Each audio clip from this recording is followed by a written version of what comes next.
नमस्कार, मैं छत्तीसगढ़ अखबार के यूट्यूब चैनल इंडिया आजकल के स्टूडियो से सुनील कुमार। एक बार फिर मैं अपनी फिक्र के एक बड़े सामान पानी को लेकर आपके बीच हूँ। पानी को लेकर खबरें पिछले 2 दिनों की इतनी खबरें हैं, उनको देखकर दिल दहलता है। फिर यह भी देखकर दिल दहलता है कि हिंदुस्तानी, कम से कम मेरे इलाके के लोग इस बात को लेकर एकदम बेफिक्र हैं कि पानी की कोई कीमत है। पूरी तरह से बेफिक्र हैं। वो पानी से कारों को रोज धो रहे हैं, उनके ड्राइवर टायरों को धो रहे हैं, मडगार्ड जो कार के नीचे रहते हैं उनको धो रहे हैं, साथ में अपनी मोटरसाइकिलों को धो रहे हैं, मिट्टी बहा रहे हैं। कार धोने के बाद जो मिट्टी इकट्ठा हो जाती है ज़मीन पे, उसको पानी की धार से धो रहे हैं। छोटे छोटे प्रेशर पंप ऐसे आ गए हैं जो किसी कार सर्विस स्टेशन की तरह की धार पैदा करते हैं, अलग अलग किस्म की धार। उससे पानी मार मार कर पूरी सड़क को धोया जा रहा है। घर के सामने, आसपास जिनके यहाँ ड्राइवर या काम करने वाले जितने खाली हैं, बहुत से मुझको करोड़पति अरबपति मालिक भी दिखते हैं जो सवेरे से पाइप लेकर अपने घर के आसपास की पूरी सड़क को धोते हैं। पानी है उनके पास में। मैं इसके बारे में बार बार लिखते आया हूँ कि जो जितने पानी का इस्तेमाल करते हैं उनको उसके लिए पैसा देना चाहिए। जो बहुत गरीब लोग हैं उनको कुछ रियायत देनी चाहिए। जैसे देश के बहुत से राज्यों में गरीबों को कुछ यूनिट बिजली भी फ्री में मिलती है, उसका पैसा नहीं लिया जाता। छत्तीसगढ़ में शायद 400 यूनिट तक की खपत पे 200 यूनिट की छूट है, 200 यूनिट का ही पैसा लगता है। तो ऐसा अलग अलग जगहों पर अलग अलग किस्म से छूट है। पानी अधिकतर जगहों पर मुफ्त है आज। मेरा ऐसा मानना है कि पानी के दाम लिए जाने चाहिए ताकि लोगों को पानी की कीमत समझ में आए। जिसके दाम नहीं उसकी कोई कीमत नहीं। मैं अब दिल दहलाने वाली कुछ एक खबरें आपको बतला रहा हूँ। आईआईटी गांधीनगर, गुजरात का अहमदाबाद का आईआईटी गांधीनगर ये बतलाता है, उन्होंने एक बड़ी स्टडी की है और उन्होंने ये बतलाया है कि 2002 से 2021 तक उत्तर भारत के जमीन के नीचे का जो पानी का भंडार है उसमें 450 घन किलोमीटर पानी कम हो गया। मेरी इतनी कल्पना शक्ति नहीं है, मेरी इतनी तकनीकी जानकारी नहीं है कि मैं 450 घन किलोमीटर पानी का अंदाज लगा सकूं। आप भी शायद नहीं लगा सकेंगे। लेकिन कुल मिलाकर बात यह है कि पिछले 20 बरस में उत्तर भारत के ऊपर किया गया है अध्ययन है। ऐसा नहीं कि बाकी हिंदुस्तान में पानी को सहेज कर सेंध कर रख रहे हैं लोग। 450 घन किलोमीटर भूजल घट गया। जमीन के भीतर का पानी जो दिखता नहीं है आंखों से, हम ये मान के चल रहे हैं कि हर बरस हम 150 फीट और पाइप डाल देंगे अपने घर के ट्यूबवेल में। दुकान, कारखाने, होटल, इनके ट्यूबवेल में और पाइप डाल देंगे, पानी और नीचे से आ जाएगा। फिर भी कमी पड़ने लगेगी तो नया पंप नीचे और गहरा और मजबूत लगा देंगे, ताकतवर, उससे पानी और निकलने लगेगा। हम मान के चल रहे हैं कि पानी अनंत है, ये कभी खत्म नहीं होने वाला है। मुझको ऐसा लगता है कि हिंदुस्तान के उन तमाम लोगों को जिनको पानी की कोई फिक्र नहीं है, परवाह नहीं है, जिनको कोई दाम समझ में नहीं आते हैं, इसके दाम देना नहीं पड़ता, कीमत समझ में नहीं आ रही है, ऐसे लोगों को अफ्रीका के वो देश, वहाँ की डॉक्यूमेंट्री फिल्म दिखानी चाहिए जहाँ पानी के लिए लोगों को पूरा देश छोड़ के चले जाना पड़ रहा है, जानवरों सहित। न जानवरों के लिए पानी बचा, न इंसानों के लिए पानी बचा। वो दिखाना चाहिए कि आगे पीछे जाकर यही हाल होने जा रहा है। मैं छत्तीसगढ़ जैसे धान उगाने वाले राज्य को देख रहा हूँ। एक वक्त यहाँ बारिश के पानी से मोटे तौर पर खेती होती थी। कुछ खेती होती थी बांध में, जो पानी इकट्ठा होता था बारिश का, उस बांध से, नहरों से होकर पानी आता था। वो भी खेतों को दिया जाता था, उससे होती थी।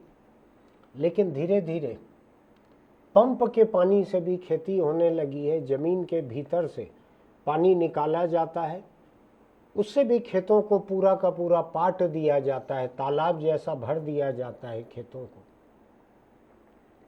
पूरा पानी रिस कर नीचे नहीं जाता है, बहुत सा पानी जो है हवा में उड़ जाता है, बारिश में कहीं और गिरता है, समंदर के लेवल को, समंदर की पानी की सतह को और ऊपर लाता है। और दुनिया के बहुत सारे ऐसे शहर हैं जिनके डूब जाने का खतरा बढ़ते चल रहा है। तय है बढ़ना, उनका डूबना तय है। मैं ये सोचता हूँ कि अब तो छत्तीसगढ़ जैसे राज्य में सोलर पैनल लगाकर उसकी बिजली से भी पंप चलाए जा रहे हैं खेतों के लिए। सरकार की योजना के तहत किसानों को सोलर पैनल दिए जा रहे हैं और उससे पंप पानी निकाल निकाल कर खेतों को भर रहे हैं। जमीन को खाली कर देने का, जमीन के नीचे के पानी के भंडार को खाली कर देने का एक अंधा मुकाबला चल रहा है। कारखाने गैर कानूनी तरीके से पंप लगाते हैं, ट्यूबवेल खोदते हैं, पंप लगाते हैं। छत्तीसगढ़ के कारखानों में जगह जगह छुपे हुए चोरी करके पंप लगाकर उसका पानी कारखानों में इस्तेमाल किया जा रहा है, क्योंकि नहरों से जो पानी लिया जाता है उसका पैसा देना पड़ता है। जमीन के नीचे से लिए जाने वाले पानी का कोई पैसा नहीं है, न मेरे घर में, न आपके घर में, न किसी होटल के पंप में या कहीं और, कहीं भी उसका कोई पैसा नहीं लगता है पानी का। मैं बार बार बरसों से वकालत करते आ रहा हूँ इस बात की कि हर ट्यूबवेल पर मीटर लगाना चाहिए, उस मीटर के हिसाब से पैसा लेना चाहिए। ये सार्वजनिक संपत्ति है जिसका अनुपातहीन इस्तेमाल वो लोग करते हैं कार धोने में, रोज कुत्ते को नहलाने में, आंगन को धोने में, सड़क को धोने में इस्तेमाल करते हैं, जिनके पास पंप खुदवाने की ताकत है। ये अच्छी नौबत नहीं है। ये पानी किसी एक का नहीं है कि मेरे घर के नीचे पानी अगर गुजर रहा है, उसकी धारा गुजर रही है, तो मैं उसको जितना चाहे उतना उलीच लूँ।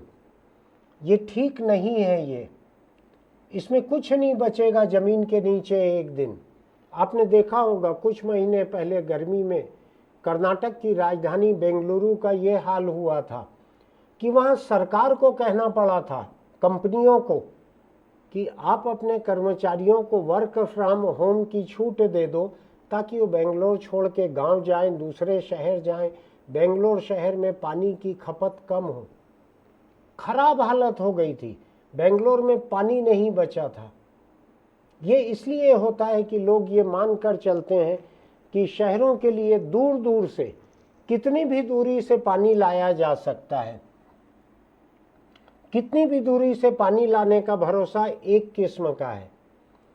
दूसरा भरोसा है कि बांध जो है उनसे पानी हमेशा मिलते रहेगा। हकीकत यह है कि हर बांध में पानी के साथ साथ, बारिश के पानी के साथ साथ मिट्टी बहकर आती है और बांध का जो तालाब रहता है, रिजर्वायर कहते हैं जिसको, जलाशय, उसमें वो सिल्टिंग होते चलती है, मिट्टी भरते चलती है, पटते चलती है। उस बांध की पानी जमा करने की क्षमता घटते चलती है, हर बरस घट रही है और उस गाद को निकालना आसान नहीं है। वो फिर बहकर आ जाएगी, क्योंकि जहाँ से पानी आता है बारिश का, वहाँ पर पेड़ कटते चल रहे हैं। वो पेड़ जिनकी जड़ें जो हैं वो मिट्टी को बांध कर रखती थी, वो खत्म होते चल रहा है। तो ये एक बहुत ही खतरनाक नौबत है ये। तो ये मैंने आपको बताया कि ज़मीन के नीचे पानी कैसे घटते चल रहा है, कैसे बांधों की, जलाशय की क्षमता घटते चल रही है, कैसे छत्तीसगढ़ जैसा राज्य, यहाँ की राजधानी में जितना पानी लगता है। एक मैं दिलचस्प बात आपको बतलाता हूँ। छत्तीसगढ़ के इंजीनियरिंग कॉलेज ने, सरकार का इंजीनियरिंग कॉलेज राजधानी रायपुर का, इसने 15-20 साल पहले एक प्रोजेक्ट बना के सरकार को दिया था। उस समय भाजपा की डॉक्टर रमन सिंह मुख्यमंत्री थे, उनकी सरकार थी। उस प्रोजेक्ट में ये था कि पास के ज़िले धमतरी में जो गंगरेल बांध है बहुत बड़ा, उस बांध से नहर से पानी आता है राजधानी रायपुर के लिए, और उसी नहर का पानी बीच बीच में 15-20 और नगर पंचायत, नगर निगम, नगर पालिका वो भी इस्तेमाल करते हैं उस पानी को पीने के लिए। जो नगर निगम से, म्यूनिसिपल से जो पाइप से पानी आता है, उसके लिए पानी छोड़ा जाता है गंगरेल बांध से। वो पानी बहते बहते यहाँ आता है, फिर यहाँ पर उस पानी को फिल्टर करते हैं म्यूनिसिपल, फिर उसको पाइपलाइन से लोगों को देते हैं। इसके ऊपर एक स्टडी की हुई है रायपुर के सरकारी इंजीनियरिंग कॉलेज ने। उसमें ये कहा गया है कि वहाँ से कितना पानी छोड़ा जाता है और यहाँ कितना पानी पहुँचता है, क्योंकि खुली नहरें हैं, उनमें पानी धूप में उड़ते रहता है, वाष्पीकरण कहते हैं इसको, ये भाप बनकर उड़ जाता है पानी। कितना पानी उड़कर घट जाता है पहली बात, कितना पानी नहर की मिट्टी में रिस कर जमीन में चले जाता है ये दूसरी बात, कितना पानी किनारे के खेत वाले पंप लगा लगा कर चुरा लेते हैं ये तीसरी बात। इन तीनों तरह से पानी का नुकसान होता है। वहाँ से रवाना मान लीजिए 100 लीटर होता है, तो यहाँ पहुँचता शायद 60 लीटर या 50 लीटर पहुँचता है, जो भी होगा, ये आंकड़े सही नहीं है, लेकिन मैं आपको बतला रहा हूँ कितना नुकसान होता है। इसके अलावा एक चीज़ और होती है, पूरे रास्ते में चूंकि नहरें खुली हुई हैं तो लोग उसमें नहाते हैं, जानवरों को नहलाते हैं, उसमें पखाना करते हैं, उसमें गाड़ियाँ धोते हैं, उसमें मरे हुए जानवरों को फेंक देते हैं। वो पानी लगातार गंदा होते चलता है, लगातार गंदा होते चलता है। उतना गंदा पानी जब कई किलोमीटर का सफ़र करके आता है राजधानी रायपुर में, तब फिर यहाँ पर उसको फिल्टर किया जाता है, फिटकरी या दूसरे केमिकल डालकर उसको फिल्टर किया जाता है, गंदगी दूर की जाती है। मेहनत लगती है, बहुत सारी गंदगी निकलती है, साफ करने में समय लगता है, खर्च होता है, रसायन डालना पड़ता है, जो अच्छी बात नहीं है। इसके बाद वो पानी जो है नलों से भेजने के लायक होता है, और कितना खतरा बचा है उसमें मुझको अभी नहीं मालूम है। मैं इस बारे में ये भी आपको बतलाना चाहता हूँ, धमतरी जिले में जो गंगरेल बांध है, वहाँ से रायपुर शहर की दूरी जो है 90 किलोमीटर है। इस 90 किलोमीटर का सफ़र तय करने में इंसान को ही 2 घंटे लगते हैं कार से, पानी को और समय लगता है। मैं एक भयानक बात आपको बतलाने जा रहा हूँ। राजधानी रायपुर के म्यूनिसिपल को अगर 1 लाख लीटर पानी चाहिए यहाँ पर, तो गंगरेल बांध से पता है आपको कितना पानी छोड़ना पड़ता है? 4 लाख लीटर। 3/4 पानी रास्ते में बर्बाद हो जाता है, कुल 1/4 पानी यहाँ पहुँचता है। जो कहा जाता है ना कि 1 रुपया राजधानी से निकलता है तो 15 पैसा गांव तक पहुँचता है, ये राजीव गांधी के साथ ये लाइन जोड़कर कही गई थी। कुछ वैसा ही पानी के साथ है। बांध से अगर 1 लाख लीटर पानी निकलेगा तो राजधानी तक 25,000 लीटर पानी पहुंच रहा है। 75% पानी रास्ते में खत्म। इतना बड़ा ट्रांसमिशन लॉस किसी ने सुना नहीं होगा, और हम ये मान के चल रहे हैं कि ये जिंदगी भर हमारा साथ देगा। बांध में पानी रह नहीं जाएगा कुछ साल बाद, उतना मैं अभी आगाह कर रहा हूं।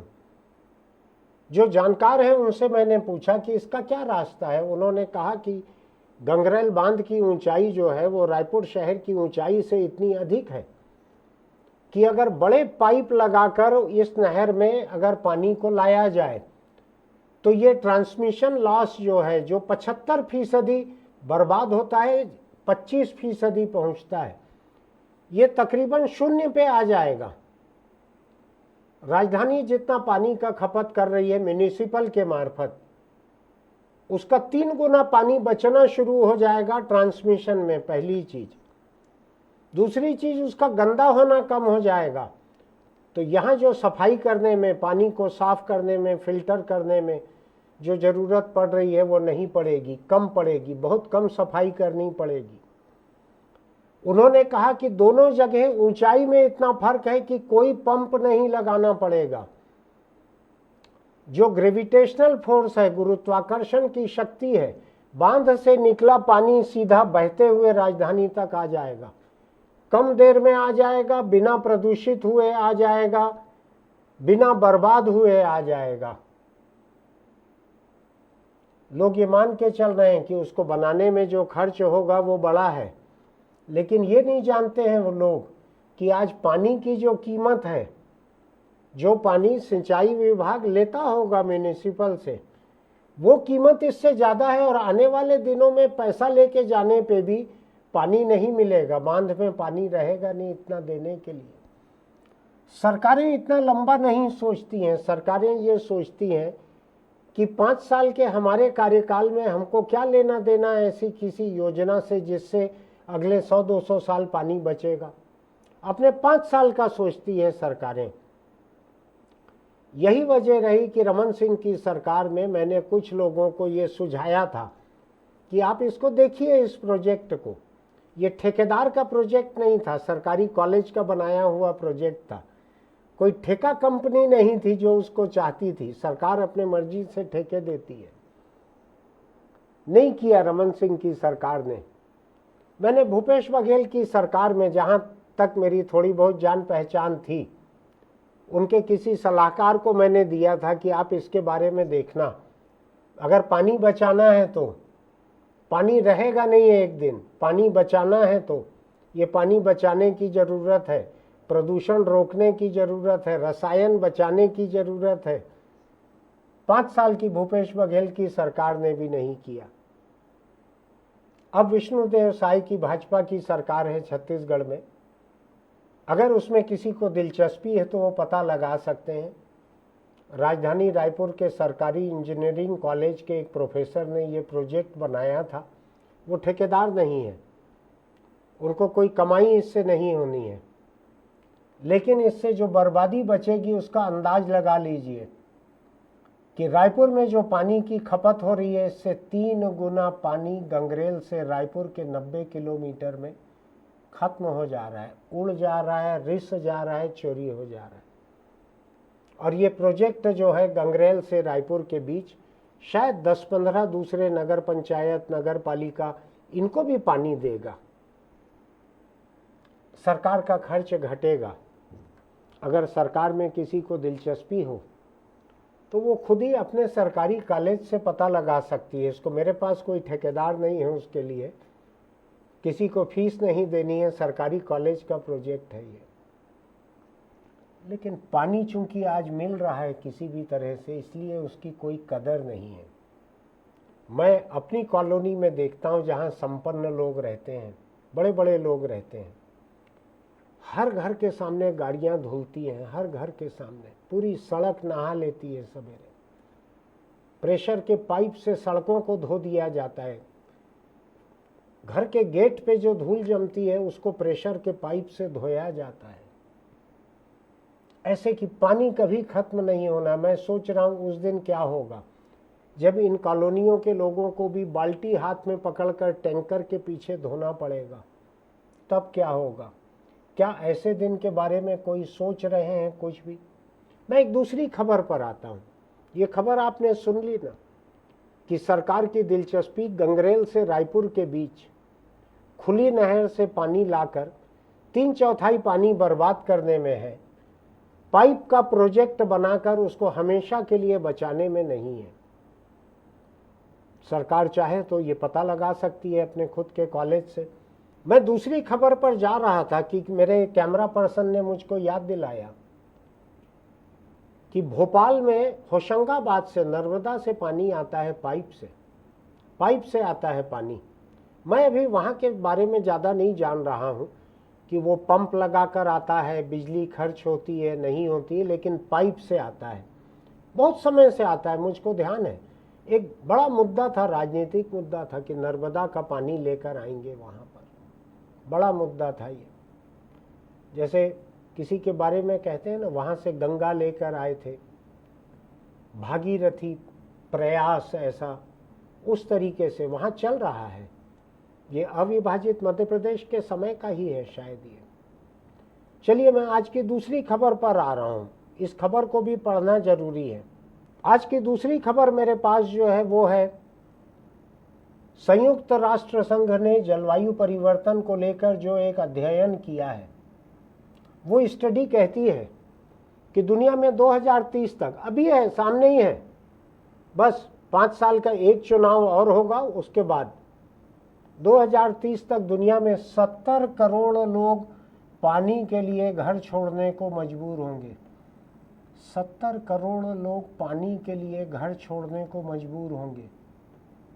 हो सकता है इसमें मेरे कॉलोनी के लोग ना हो, वहाँ खूब पानी है, हो सकता है मेरे कॉलोनी के लोग कॉलोनी छोड़ने पे मजबूर ना हो, या मैं आज सुबह आईएएस अफसरों के लिए जो कॉलोनी है, आईएएस आईपीएस अफसरों के लिए जो कॉलोनी है राजधानी रायपुर में, वहाँ गया था। वहाँ भी बहुत सारे घरों के सामने ड्राइवर जो है पाइप से पानी डाल डाल कर गाड़ियाँ धो रहे थे। वहाँ भी हो सकता है कि 2030 तक सूखा ना पड़े, उनकी गाड़ियाँ धोने को काफ़ी पानी रहे, लेकिन 70 करोड़ लोग घर छोड़ने को मजबूर होंगे दुनिया में। बेंगलोर में इस बार हो चुके हैं। बेंगलोर में मकान, बड़ी बड़ी इमारतें बनते चले जा रहे हैं बिना ये सोचे कि इनके लिए पानी कहाँ से आएगा। सरकार को इसी गर्मी में कहना पड़ा कंपनियों को, लोगों को छुट्टी दे दो, लोग बाहर जाएं यहाँ से, दूसरे शहर में, गांव में, अपने घर में रह के काम करें, वहीं नहाएं। यहाँ तो पीने को पानी नहीं मिलेगा, यहाँ नहाओगे क्या और निचोड़ोगे क्या। मैं पूरी कहावत नहीं बोल रहा हूँ, आधी बोल रहा हूँ, आप पूरा जानते हैं। मैं संयुक्त राष्ट्र संघ की इस स्टडी की बात कर रहा हूँ जो जुड़ा हुआ मुद्दा है, अलग मुद्दा नहीं है, जान लीजिए उसको।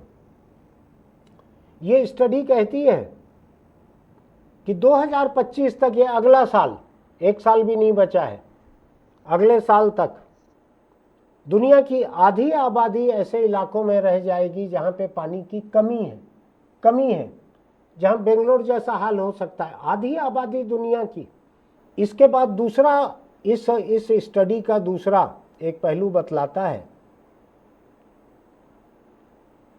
अगले 25 बरस में, ये 26 बरस बोल रहा है ना, 2050 तक, हमें से जो लोग भी 2050 तक रहेंगे वो इस बात को समझ लें।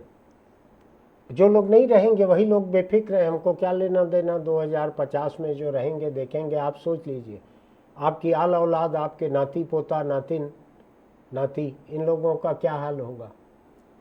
क्या बोलने जा रहा हूँ उसको सुनिए।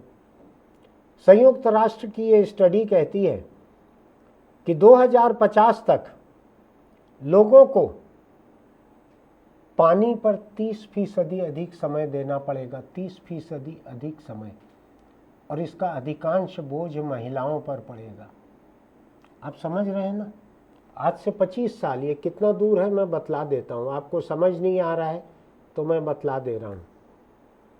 आज जो बच्चे आपके परिवार में पैदा हो रहे हैं वो जब 25 साल के होंगे, ये उस वक्त की बात है। आपके घर में अगर अपना ट्यूबवेल है, प्रेशर पंप है, तो आप गाड़ी धोते रहना, उसमें दिक्कत नहीं है। हो सकता है कि अगले साल तक सरकार मीटर लगा दे तो आपको गाड़ी धोने का 80 रुपया लगे पानी का। मैं चाहता हूँ ऐसा हो। मैं चाहता हूँ कि मेरे घर में भी अगर पाइप से पानी डाल के गाड़ी धोई जाए तो 100 रुपया लिया जाए एक बार धोने के पानी का। तो संयुक्त राष्ट्र की ये स्टडी बतलाती है 2050 तक लोगों को 30% अधिक समय देना पड़ेगा पानी के लिए, 30% अधिक समय। आज कितना समय देना पड़ता है इसको जानिए, समझिए जरा। यही का मैं आंकड़ा बतला रहा हूं। आज समय देना पड़ता है पूरी दुनिया में औसतन लोगों को, पूरी दुनिया में जहां पर पाइप से पानी की सप्लाई नहीं है, वहां पर लोगों को पानी लाने में करीब 23 मिनट का समय हर दिन देना पड़ता है। 23 मिनट औसतन, ये औसत है। लेकिन दक्षिण अमेरिका, अफ्रीकी देश और दक्षिण पूर्व एशिया, यहाँ पर ये समय हर दिन 210 मिनट तक है। 210 मिनट समझते हैं कितना होता है? 3.5 घंटे।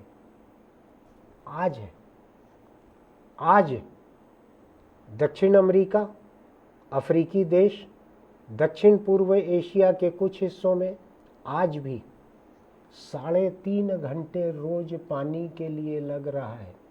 3.5 घंटे रोज। आप कल्पना कीजिए क्या होता है 3.5 घंटे रोज। 24 घंटे में आपके हाथ में 24 घंटे नहीं रहते, आपके हाथ में रहते हैं 16 घंटे। 8 घंटे तो आपको सोना है, आराम करना है, 16 घंटे बचे। इसमें काम काज, खाना पीना, मनोरंजन, खेलना, जो जैसा जिसकी जिंदगी है। इन 16 घंटों में अगर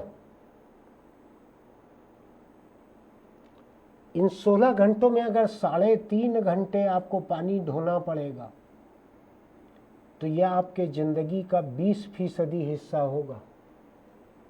जिंदगी का जागते हुए का 20% हिस्सा होगा, पानी ढोने में लगेगा आपको। अंदाज है आपको क्या होगा ये? इसका अधिकतर बोझ महिलाओं पर पड़ेगा। मैं यहाँ पे एक दूसरी बात और बताता हूँ। हिंदुस्तान में पिछले 5-10 बरस में खुले में शौच से मुक्त किया गया है देश को। बड़ी अच्छी बात है। लोग खुले में पखाना करते थे, उससे मुक्त कर दिया गया लोगों को। घरों में शौचालय सरकार ने कुछ पैसे दिए, कुछ राज्य सरकार ने दिए, कुछ लोगों ने खुद ने लगाए। बहुत सारे करोड़ों घरों में शौचालय बन गए। बड़ी अच्छी बात है। हर घर तक पानी का पाइप नहीं है अभी इन शौचालयों के लिए, परिवारों के शौचालयों के लिए पानी लाने का जिम्मा महिलाओं के ऊपर अनुपातहीन अधिक है। परिवार में शौचालय का इस्तेमाल तो सब करते हैं, हगने चले जाते हैं लोग पखाने में, उसमें जो पानी लगता है उसको लाने का जिम्मा घर की महिला पे अधिक रहता है। आदमियों का हाल आप जानते हैं हिंदुस्तान में कैसा है। पांव पे पांव धर के बैठना और खाना, जिसको आयता खाना बोलते हैं, बैठे बैठे जो मिल जाता है ऐसा खाना। उसके बाद घर के पखाने में जाके हगना। पकाने के लिए भी महिला पानी लेके आती है और तुम्हारा पखाना बहाने के लिए भी महिला पानी लेके आती है। 5 लीटर 10 लीटर जितना भी पानी एक बार में पखाने में लगता है उतना पानी महिला ढो के लेके आती है। कई जगह दूर दूर से लाती है, सिर के ऊपर घड़ों में लेके आती है। आपको पता है सिर के घड़ों में जो पानी आता है वो सिर को दबाता है और महिला की गर्दन, रीढ़ की हड्डी, कमर की रीढ़ की हड्डी, इन सब पे बुरा असर डालता है। पता है आपको? कभी आपने सोचा है कि आप घर के पखाने में जो जा रहे हैं उसमें 5 लीटर 10 लीटर पानी एक बार में लग रहा है, उसको लाने में घर की औरत की गर्दन पर और उसके रीढ़ की हड्डी पर, कमर पर और जोर पड़ रहा है। लोटा लेके या प्लास्टिक की एक बोतल में पानी लेके पहले लोग जंगल चले जाते थे। जंगल, मैदान, पटरी के किनारे, किसी इमारत के पीछे, अहाते के पीछे चले जाते थे लोग। घर की महिला को पानी उसके लिए ढोना नहीं पड़ता था। खुले में शौच से मुक्त का जो नारा है, कम लोगों ने सोचा होगा इस बारे में कि इसके पानी के लिए महिला पर अतिरिक्त बोझ पड़ा है, अतिरिक्त बोझ पड़ा है। पानी के बारे में सोच लीजिए। आज पानी को हम उलीच रहे हैं।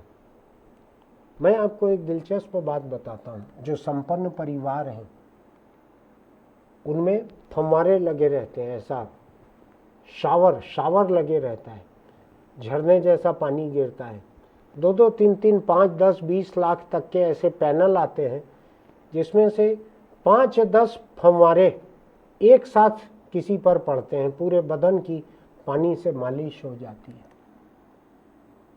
ऐसे सब ये पैनल जो हैं, क्या कहते हैं, मुझको उसका नाम नहीं मालूम है, उसको चलाने के लिए जो सिर के ऊपर जो शावर है उस पे पानी तेज धार से आने के लिए पंप लगाए जाते हैं अलग से, जो टंकी से आने वाले पानी को और ज़्यादा ताकत से लोगों के ऊपर डालते हैं।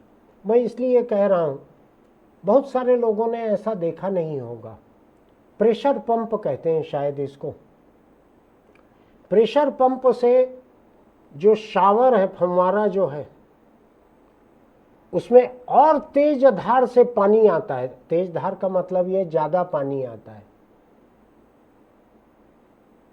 एक तरफ पानी की ऐसी खपत की जा रही है, कुत्ता, गाय, गाड़ी, आंगन, सड़क, पेड़ में भी लोग पानी डालते हैं। धूल जम गई है पेड़ में, बड़े बड़े पेड़ में, पूरे पौधों में पानी डाल के धूल हटा दो, ये किया जा रहा है। दूसरी तरफ औरत कई किलोमीटर दूर से पानी लेकर आती है। लोग हिंदुस्तान में गर्मियों के मौसम में टैंकर से पानी लेने के लिए रात को 2, 3 और 4 बजे तक शहरों में जागते हैं। टैंकर आया, टैंकर आया। नींद से उठ के लोग बाल्टी लेके दौड़ते हैं कि किसी तरीके से टैंकर से पानी मिल जाए, वरना सवेरे नहाएंगे क्या और पखाना कैसे करेंगे, बर्तन कैसे धुलेंगे और कपड़े कैसे धुलेंगे। इनके सामने आंगन को धोना, कार को धोना, ये सब समस्या नहीं रहती। इनके पास ये सब कुछ नहीं रहता। ना अपना आंगन है, ना अपनी सड़क है, ना अपनी गाड़ी है। मोटरसाइकिल भी 2 लोटा पानी में गीले कपड़े से पोंछ लेते होंगे, इससे ज़्यादा धोने की ज़रूरत। खुद को धोने के लिए 1 बाल्टी मिल जाए, इसके लिए रात रात जाग कर दौड़ते हैं लोग। कई कई किलोमीटर से औरत सिर पर घड़ा लेकर आती है। अब आप ये बात को समझ लीजिए कि आज भी, ये संयुक्त राष्ट्र के आंकड़े बता रहा हूं, मेरे आंकड़े नहीं है, आज भी दक्षिण अमेरिका, अफ्रीका और दक्षिण पूर्व एशिया के कुछ हिस्सों में पानी के लिए 210 मिनट, 3.5 घंटे तक का समय रोज लगता है। आपके पास पानी ज़्यादा है, आप पंप लगा के उससे कुत्ते को नहला देते हैं रोज। हमारे कुत्ते को गर्मी में रोज नहलाना पड़ता है। 210 मिनट जिंदगी का रोज पानी के लिए लगेगा, तब भी पानी नहीं मिलेगा। आज मैं सूडान को देखता हूँ, इथोपिया को देखता हूँ, अफ्रीका के दूसरे कुछ एक देशों को देखता हूँ। उस इलाके को हॉर्न ऑफ अफ्रीका कहा जाता है। कई देशों में लोग बेदखल हो रहे हैं, इंटरनल डिस्प्लेसमेंट। देश के भीतर लोग जा रहे हैं। संयुक्त राष्ट्र मदद करते करते थक रहा है। कुछ देशों में, सूडान जैसे में, गृह युद्ध चल रहा है। वहाँ के हथियारबंद गुरिल्ला बागी सरकारी फौजों से लड़ रहे हैं। लोग मारे जा रहे हैं, राहत पहुँच नहीं पा रही है। संयुक्त राष्ट्र संघ की गाड़ियाँ नहीं जा पा रही है मदद के लिए। न अनाज है, न पानी है। ऊपर वाला थोक में देता है, जब भी देता है तो जिसको देता है छप्पर फाड़ के देता है। दौलत भी छप्पर फाड़ के देता है। एक जगह देख रहे हैं ना, इंडिया में कई महीनों से शादी का जलसा चल रहा है, अगले कई महीने चलते रहेगा। देख रहे हैं ना, जलसा चल रहा है। एक कोई गायिका है जिसने किसान आंदोलन के समय मोदी सरकार के खिलाफ कुछ बयान दिया था। उसको 72 करोड़ रुपए देकर शादी के इस जलसे में बुलाया गया था। देख रहे हैं ना, ये सब शादी के पहले के जलसे चल रहे हैं। एक तरफ ऐसी संपन्नता देता है ऊपर वाला कि आप महीनों तक जलसा चलाओ अपना। दूसरी तरफ जहाँ गृह युद्ध दिया है, वहाँ सूखा दिया है, वहाँ अनाज नहीं है, जानवर और इंसान के जिंदा रहने को पानी नहीं है। लोगों को घर छोड़कर और देश छोड़कर चले जाना पड़ रहा है। देश छोड़कर पड़ोस के देश में चले गए हैं, वहाँ जिंदा रहने की कोशिश कर रहे हैं लोग। न पानी है, न अनाज है, न अमन चैन है, न सरकार रह गई है। पानी सबसे बड़ी चीज़ है। हवा के बाद पानी, आप बिना खाने के 2-3 दिन जिंदा रह सकते हैं, बिना हवा के शायद 10 मिनट भी जिंदा नहीं रह सकते, बिना पानी के 24 घंटे भी जिंदा नहीं रह सकते, बिना खाने के शायद 2-3 दिन तक आप जिंदा रह लें। तो पानी इतनी अहमियत रखता है, इसलिए मैं बार बार इसके बारे में बात कर रहा हूँ। मैं देख रहा हूँ कि संयुक्त राष्ट्र संघ का ये अध्ययन जो है ये बतला रहा है कि भारत, पाकिस्तान, उत्तरी अफ्रीका के देश अछूते नहीं रहेंगे, अछूते नहीं रहेंगे। भारत और पाकिस्तान के बारे में भी है।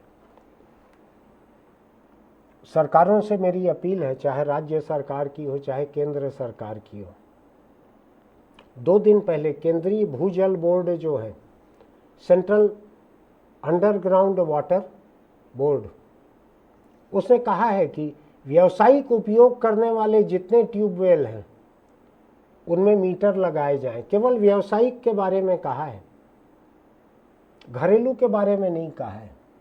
मेरा मानना है, मैं सरकार से ये मांग करता हूँ, सुझाव देता हूँ, चाहे कड़वा रहे फैसला, आप घरेलू हो, जिसमें मेरा घर भी शामिल रहेगा। हो सकता है मेरे ऊपर भी 200-300 रुपए का बोझ बढ़े। कोई बहुत गरीब के घर में ट्यूबवेल नहीं है, मैं आपको बतला सकता हूँ अच्छे से। जिसके घर में ट्यूबवेल है, 1-2 लाख रुपए में ही वो ट्यूबवेल खुदाई, पाइप, पंप, ये सब 1-2 लाख रुपए लगता है। ये तमाम लोग पैसा दे सकते हैं, 200 रुपए, 300 रुपए, 100 रुपए महीने, जो पानी की मीटरिंग से जो पता लगे दे सकते हैं। सरकारों को मैं आगाह कर रहा हूं कि आज अगर आप पानी की मीटरिंग नहीं करेंगे, कल के दिन आपके इलाके के पानी का लेवल जो है वो 500 फीट से गिर के 1000 फीट पे चले जाएगा। उस दिन आप मीटर लगाओगे तो भी नीचे जमीन में पानी वापस नहीं आएगा। मैं बार बार इस बात को कहता हूं। केंद्रीय भूजल बोर्ड ने अभी कहा है कि व्यावसायिक उपयोग पे मीटर लगाएं।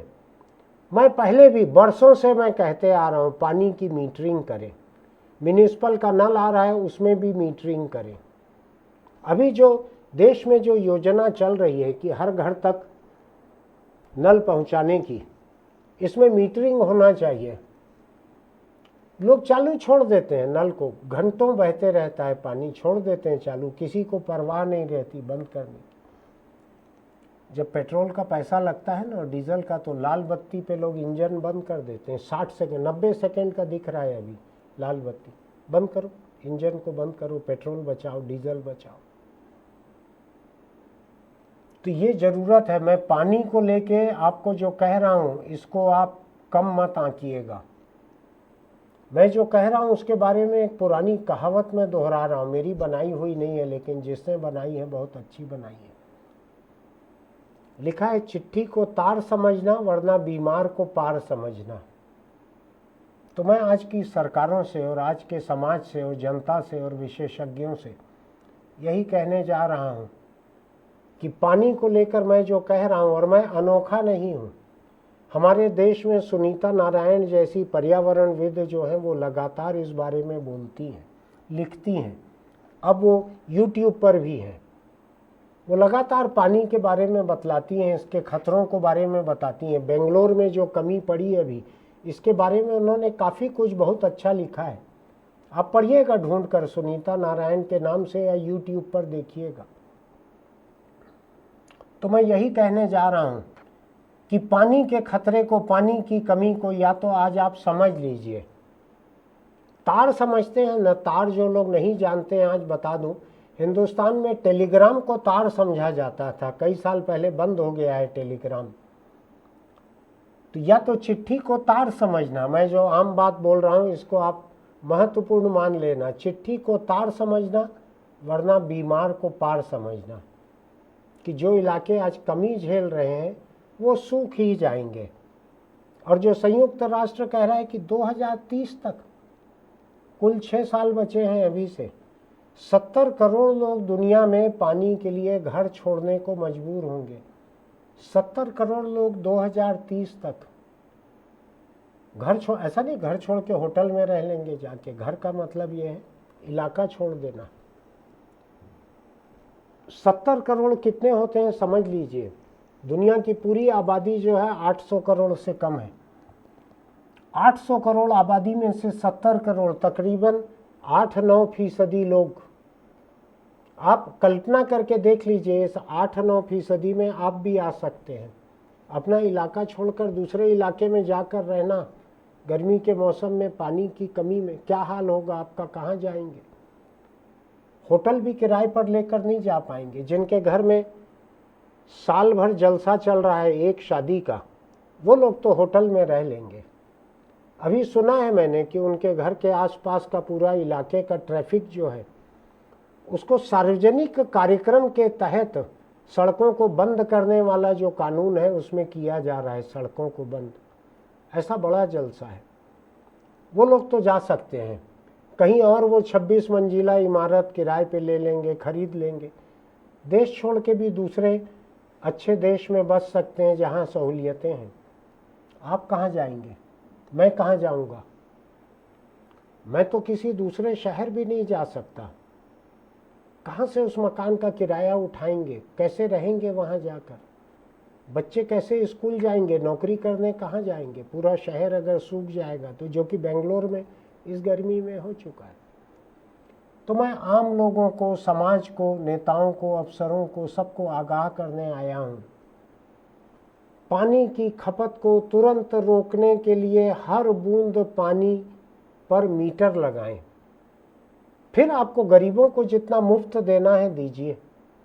सीमा बांध दीजिए कि एक व्यक्ति को, प्रति व्यक्ति के पीछे 20 लीटर, 40 लीटर, 60 लीटर पे हम पैसा नहीं लेंगे। कर दीजिए, उतनी छूट दीजिए गरीबों को।